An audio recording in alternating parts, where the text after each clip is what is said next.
بسم الله والصلاة والسلام عليك يا رسول الله. صح فطوركم البنات ومرحبا بكم معايا في فيديو جديد. تكملة لحلويات العيد إذا عيشنا ربي من هذاك النهار. وأنا قلت لكم راني سبقت نمجد في بعض الأنواع لا جالكم كيما طلبتوا مني باش توجدوا رواحكم، وانا راه كاين الفريجيدير ندير ونخبي ولا كلاوه بسماح. جبت لكم اليوم حلوى الطبقات سهله ميله وان شاء الله باك ما نكونش طولت عليكم. والله غرام عندي ولادي عندهم سنه شهادات، يا ربي ان شاء الله وينجحهم. هاكم تعرفوا لازم شويه تحضير معنوي، شويه شويه مع الوليدات وشويه معكم. درت لكم هذه حلوى الطبقات اسهل منها مكانش، وتجي الذوق تاعك شغل تاع شتو ذاك الماكارون تاع بكري، ماكارون تاع الكاوكاو هكذا كتجي هذيك البنه لاغيغو. هيا بسم الله نبداو. هنا راني انا قليت رطل تاع كاوكاو، ومن بعد نسحق منه 3 كيسان برك ما بقاش منه بزاف. رطل تاع كاوكاو شوفوا قليوه في فور سخونه حتى نتحصلوا على هذا اللون. انا حبيت نعطيكم من الاول تحصلوا على هذا اللون يجي احمر هكذا فوالا. ومن بعد نرحيوه هو بقشورو، هو سخون هكذا يفور ونلوحو في الروبو. هذا هو السر تاع الكاوكاو باش ما يجيش معجن. هكذا طول. شوفوا القوام اللي نتحصلوا عليه تجي كيما تاع البقلاوه، اون ديغي راح نديروا بقلاوه والله. هو يجي هكذا كي يعد سخون يجي سخف ما يجي معجن ما والو. دوكا نحضروا الطبقات تاع الصابلي اللي يجي من تحت. نعرفوا كيما البنات الصابلي والكاوكاو والشيكولا تعطينا مذاق يسخف. انا هنا راني درت 250 غرام تاع فلوريال، واستعملوا اي مارغرينا البنات ما تبعونيش. وزوج صفار البيض، دوك البياض نستعملوا ليه، ونص باكي خميره، وعلبه من ياغورت طبيعي، وكاس سكر كلاص، مغرفه لافاني، والفارينه بطبيعه الحال نلموه بالفارينه. والياغورت البنات تستعملوا اي نوع تحبوه، اي ذوق تحبوه.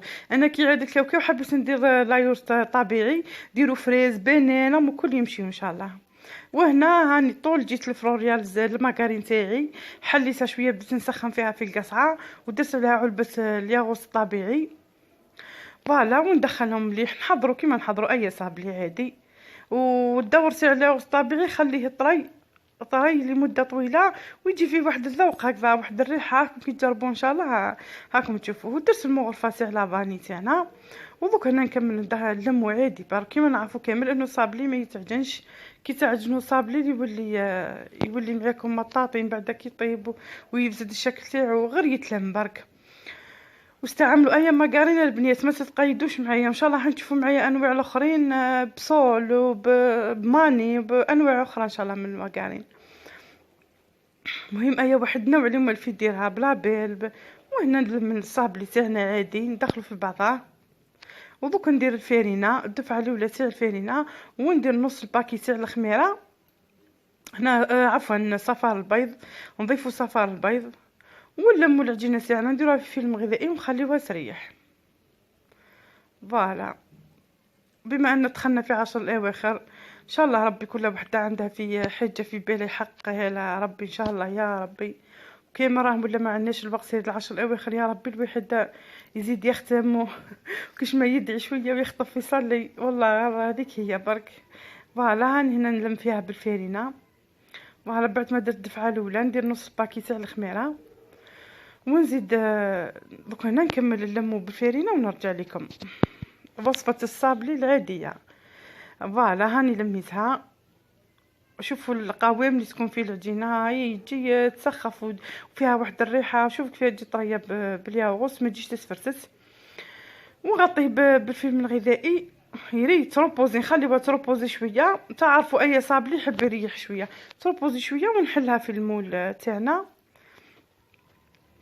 فوالا. هنا نغطيها مليح ونخليها في الثلاجه بطبيعه الحال تروبوزي شويه في الثلاجه ونوليو لها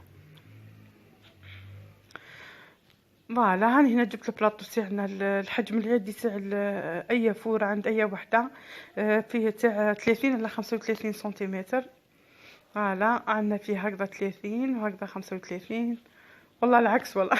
المهم هذيك هي. وهنا نجيبوا لازم بابي كويسون اللي ما عندهاش تقرصوا طول في المول بتقرصوا بالعقل بيديها ولا بالحلاله وتدهن برك المول. هو بابي كويسون يعاونك بزاف. شوفوا تاع يزيب هاني حاطه الورد والله غدا وين شفت روحي قلت غير تاع يزيب برك نحي ذاك الورد ونخدم نورمال. هو راه مجينيني ولا اني رايحه جايه ليه والله غير تاع يزيب برك فوالا هاني نحلو هنا بالعقل بالعقل، نحلو قد قد نفس الشكل. فوالا وهذاك الكاغط يساعدني دوك نهزو مباشرة نحطو في المول في البلا تاعنا تاع الفور. فوالا ما شوف فاسيلمون يروح فم فم. دوك هنا ندير ثقوب بالفرشيت. قالوا لي راهي هدرتكم نص ساعه عيب. الو غاني نهدر ساعه باللغه ساعه راني تربيت شوي. نثقب العجينه بالفرشيت. فوالا هايبا نثقبها مليح باش ما تبومبيش ما تبوظش كيما نقولوا حنا في الفور. فوالا ندير لها مليح ثقبوها قد ما تقدروا. وروح نجيب نحضر الطبقه الثانيه. فوالا هاني نشوف البلايص اللي ما فيهمش، وهنا بعد ما خلصتها فوالا هنا نحضروا الطبقه الثانيه. هذو بياض البيضتين اللي خليتهم من العجينه تاع صابلي، هاني طلعتهم شويه بالباتور، طلعتهم اونيج ماشي بزاف هكذا قاصحين ثلج، ولا طلعهم رغوه خفيفه فقط. وهنايا ربع كاس تاع زبده نذوبها، ونص باكي تاع خميره، وكاس غير ربع سكر كريستاليزي نورمال، وثلاث كيسان تاع فرينه. والزبده البنات هاني ندير بالمغرفه باك ما نديرهاش كل، انا نسحق 6 ملاعق. نحط السكر فيه، نجيبو مثرد شويه غاسي، نديرو فيه 3 كيسان تاع كاوكاو، وهذاك الكاس غير ربع تاع السكر. فوالا نخلطهم دوكا هنايا مع بعضهم.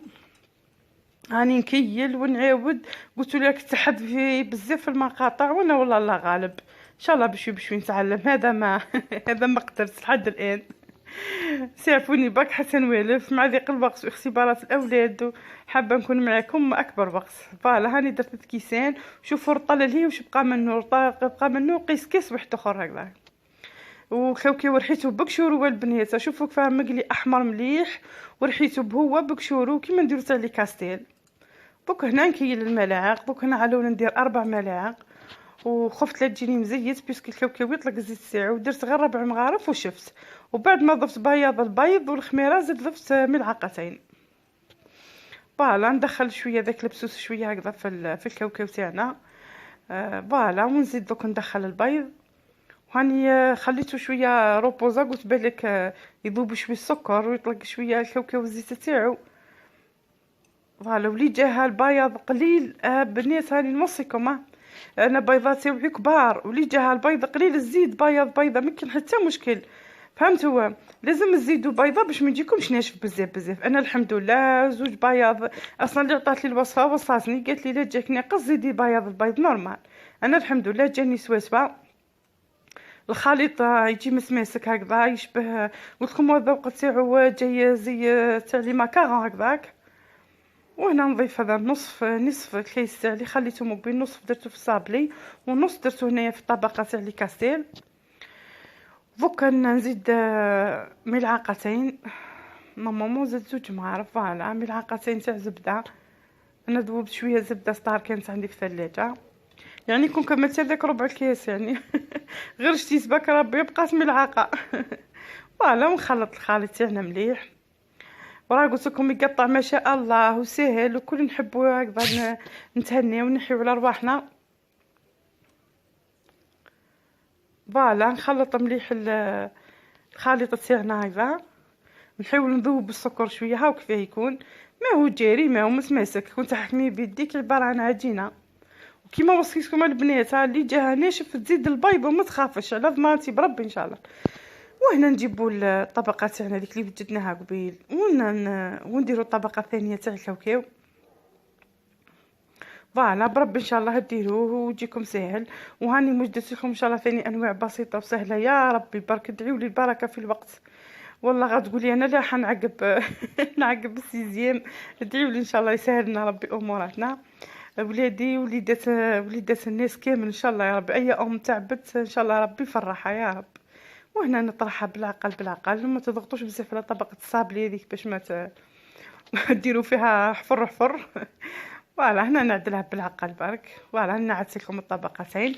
دوك ندخلها للفور، فور عادي كيما درجه الحراره الموفين نطيبوا الحلويات على 180 درجه، ونتولهوا ليه برك نلقاو الاطراف بداو يحمروا سي بو راه طاب.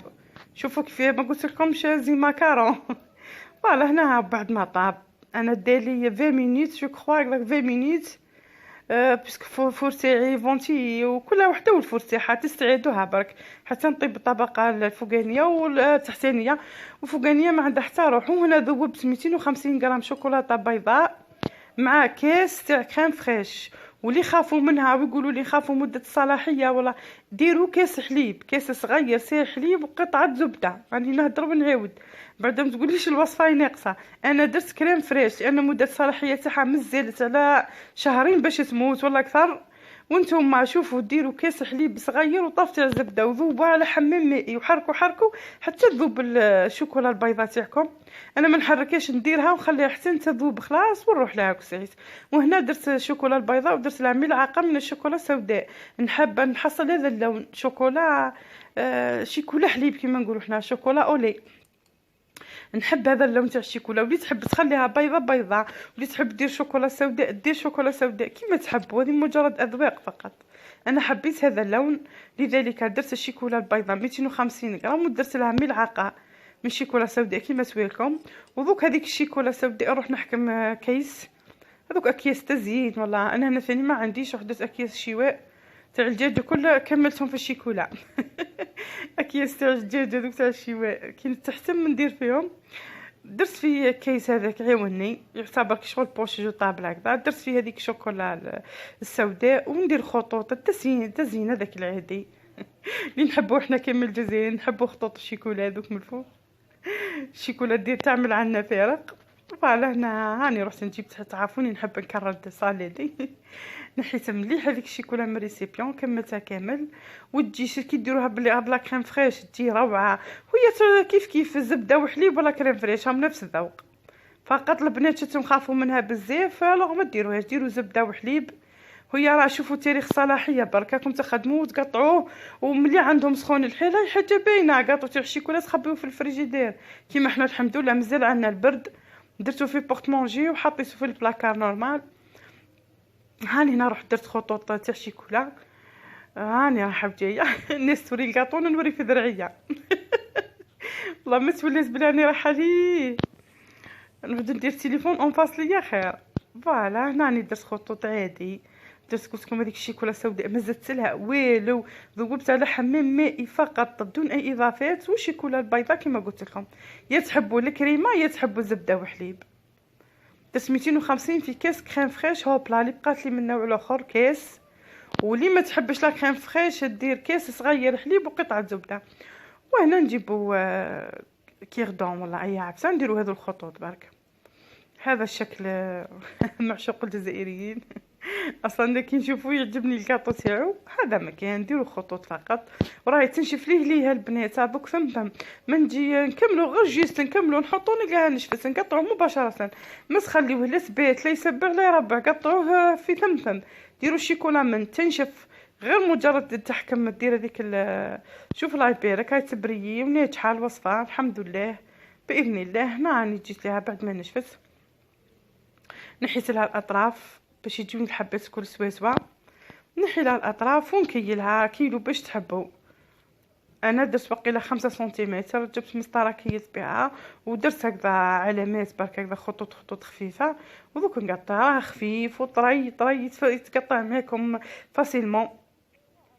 فوالا يتقطع ساهل ماهل ما في حتى فهمه كيما نقول انا.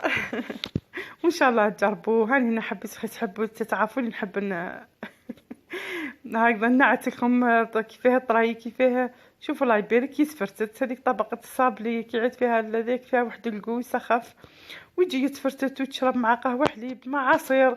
هذو الحوايج واش تحب كل وحده ما مش تحب تحطوا. انا سالمو في رمضان قدمت لكم هنا مع عصير مجرد كفكره تقديم فقط. فوالا ان شاء الله نكملوا مع بعضنا. اللي قالوا لي على البقلاوه ان شاء الله نديروها كيف العيد بلا بقلاوه ما يجيش. والعيد بلا تشارك بنوعيه ماهوش عيد. والنقاش ايضا هذو تقليديه ذو بلا ما توصلوني واش بكم. فوالا هاي الحبه على هنا الله يبارك 3 طبقات كل طبقه بين وحده. شوفوا من تحت كيفاه طاب يسخف وبنين كيما متعودين. هذا وحدكم تستنتجوا ذوق. ماكارون شيكولا وصابلي وتاكلوا ان شاء الله بالصحه والهنا. وان شاء الله لا قدرت نزيد نهبط لكم مباشره فيديو اقتراح افطار، والله غير الفيديوهات كاينين والوقت ما كاينش. ان شاء الله ربي ينجح لنا وليداتنا واللي عندها